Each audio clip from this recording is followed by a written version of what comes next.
Hala, expired na pala tong ID ko? Pwede kaya magparehistro kahit barangay certificate ipakita kong ID? Ako kaya, makakapagparehistro kahit wala ni isang government-issued ID? Problemado ka rin ba tulad nila?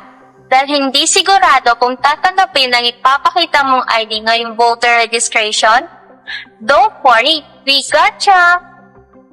Narito ang listahan ng mga tinatanggap ng valid government-issued ID ngayong voter registration. Paano yung sa akin? Di ko pala na-renew yun at expired na. Pero napasama sa mga listahan ng mga tatanggap ng ID.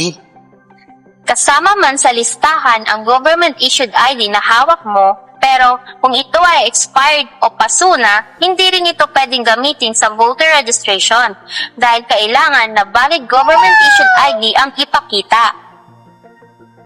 Paano naman itong barangay certificate ko? Hindi siya kasama sa listahan kanina. Hindi ba ito tatanggapin?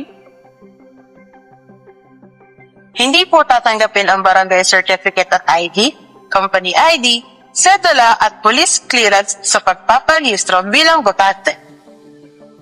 Ako po kaya, wala akong kahit anong ID pero gusto kong magparehistro. Anong gagawin ko?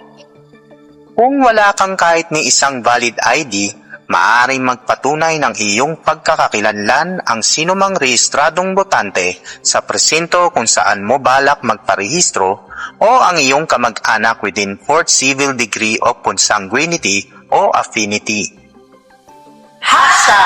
Fact check muna tayo ngayong voter registration.